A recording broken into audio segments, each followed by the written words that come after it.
प्यासे हैं लोग, घट्टे घट्टे पानी चाहिए, उस पर भी हम राजनीति करेंगे।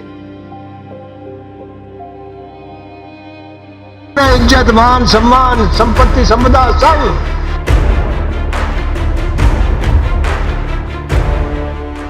किसान परिवार में जन्मे, छात्र संघ से होते हुए 3 राज्यों में अपना राजनीतिक दबदबा बनाने वाले शरद यादव को भारतीय राजनीति का पुरोधा भी कहा जाता है। इसके साथ ही उन्होंने एनडीए यानी राष्ट्रीय जनतांत्रिक गठबंधन के संयोजक की भूमिका भी निभाई। जनता दल यूनाइटेड के पूर्व राष्ट्रीय अध्यक्ष शरद यादव का जन्म मध्य प्रदेश में जरूर हुआ, लेकिन वह सिर्फ मध्य प्रदेश तक ही सीमित नहीं रहे। 2 अन्य राज्यों में भी राजनीतिक दबदबा कायम किया। शरद यादव ने बिहार के मधेपुरा लोकसभा सीट से 4 बार जीत दर्ज की। वहीं इसके अलावा वह 2 बार मध्य प्रदेश के जबलपुर से सांसद चुने गए। 1 बार वह उत्तर प्रदेश के बदायूं से भी लोकसभा पहुंचने में कामयाब रहे। कुल 7 बार वह लोकसभा सांसद और 3 बार राज्यसभा सांसद रहे। राजनीतिक गठजोड़ के माहिर खिलाड़ी शरद यादव को बिहार के मुख्यमंत्री नीतीश कुमार का राजनीतिक गुरु भी माना जाता है। शरद यादव का जन्म मध्य प्रदेश के होशंगाबाद के बंदाई गांव के एक किसान परिवार में हुआ था। वह 1 जुलाई 1947 को जन्मे थे और प्रारंभिक शिक्षा के बाद उन्होंने इंजीनियरिंग की पढ़ाई की। इसके लिए वह जबलपुर गए थे, लेकिन अगले कुछ साल में जबलपुर उनके लिए राजनीति की जमीन तैयार कर रहा था। असल में उन्होंने यही इंजीनियरिंग कॉलेज से ही छात्र राजनीति में कदम रखा। बहुत कम लोग जानते हैं कि शरद यादव इलेक्ट्रॉनिक इंजीनियरिंग में गोल्ड मेडलिस्ट थे। उन्होंने रॉबर्टसन मॉडल साइंस कॉलेज से स्नातक की डिग्री भी हासिल की थी। साल 1971 में शरद यादव ने इंजीनियरिंग की पढ़ाई के दौरान राजनीति से जुड़ गए थे। वो जबलपुर इंजीनियरिंग कॉलेज से छात्र संघ अध्यक्ष चुने गए थे। उन्होंने अपने राजनीतिक जीवन की शुरुआत मुलायम सिंह यादव, लालू यादव, एच.डी. देवगौड़ा और गुरुदास दासगुप्ता के साथ की थी। वह लोहिया के विचारों से प्रभावित थे और इसी प्रभाव में कई आंदोलनों में शामिल रहे। साल 1974 उनके राजनीतिक कैरियर का अहम साल रहा। वह पहली बार सांसद चुने गए। जिस जमीन से वह संसद पहुंचे थे, यह उनके छात्र जीवन की ही जमीन जबलपुर की थी। 1974 के बाद 1977 में दोबारा सांसद चुने गए। इसके बाद 1986 में वो राज्यसभा के सदस्य चुने गए। 1989 में भी वो यूपी के बदायूं लोकसभा सीट से जीतकर तीसरी बार संसद पहुंचे। इसी समय उन्हें केंद्रीय मंत्रिमंडल में शामिल किया गया।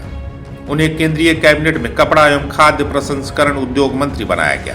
परफेक्शन IAS, UPSE और BPSC फाउंडेशन क्लासेस के लिए समर्पित संस्थान। यहाँ आपको UPSE selected and interview appeared faculties द्वारा गाइड किया जाता है। Separate batches for Hindi and English medium. 65वीं और 64वीं BPSC एग्जाम में 69 और 107 रिजल्ट्स एवं 66वीं BPSC एग्जाम में 131 रिजल्ट्स हासिल किया है परफेक्शन IAS टीम ने। परफेक्शन IAS, कुमार टार, बोरिंग रोड, पटना। यूपी में राजनीतिक रंग जमाने के बाद 1991 से 2014 तक शरद यादव बिहार की जमीन पर पहुंचे। इस दौरान वो बिहार की मधेपुरा सीट से सांसद रहे। साल 1995 में उन्हें जनता दल का कार्यकारी अध्यक्ष भी चुना गया। साल 1999 के लोकसभा चुनाव में उन्होंने लालू यादव को मात दी थी, जो उस समय सुर्खियां बनी थी।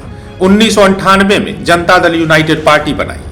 साल 2004 में दूसरी बार राज्यसभा पहुंचे। इससे पहले 1999 में केंद्रीय नागरिक उड्डयन मंत्री और सितंबर 2001 से 30 जून 2002 तक केंद्रीय श्रम मंत्री भी रहे। 1 जुलाई 2002 से 15 मई 2004 तक शरद यादव केंद्रीय उपभोक्ता मामले के मंत्री रहे। साथ ही खाद्य और सार्वजनिक वितरण मंत्री भी बनाए गए।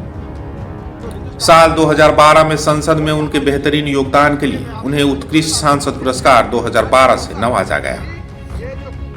2014 में हुए लोकसभा चुनाव में उन्हें बिहार की मधेपुरा सीट से हार मिली और यहीं से उनका कैरियर ढलान पर उतरता गया। आज शरद यादव नहीं है, लेकिन राजनीति में उन्हें हमेशा याद किया जाएगा। शरद यादव ने बिहार के सीएम नीतीश कुमार के साथ विवाद के चलते जेडीयू को अलविदा कह दिया था। शरद बिहार की मधेपुरा सीट से कई बार सांसद चुने गए थे। वो 7 बार लोकसभा सांसद चुने गए थे, जिसमें वो 4 बार तो केवल मधेपुरा सीट से ही सांसद बने। जबकि 2 बार मध्य प्रदेश के जबलपुर और 1 बार उत्तर प्रदेश के बदायूं से भी सांसद बन लोकसभा पहुंचे थे। शरद यादव अब इस दुनिया में नहीं रहे। 12 जनवरी 2023 को कई दिनों से बीमार चल रहे जदयू के पूर्व अध्यक्ष शरद यादव का 75 साल की उम्र में निधन हो गया। गुरुग्राम के फोर्टिस अस्पताल में उन्होंने आखिरी सांस ली। ऐसी और कहानियों को सुनने और देखने के लिए कलम इंडिया का हौसला बढ़ाएं। हमारे चैनल को सब्सक्राइब करें। वीडियो पसंद आए तो लाइक और शेयर करें। अगर आपके पास कोई सुझाव हो तो हमें कमेंट बॉक्स में लिखें, या फिर ऐसी ही कोई और कहानी सुनना चाहते हैं तो आप हमें कुछ इनपुट्स के साथ जानकारी साझा करें।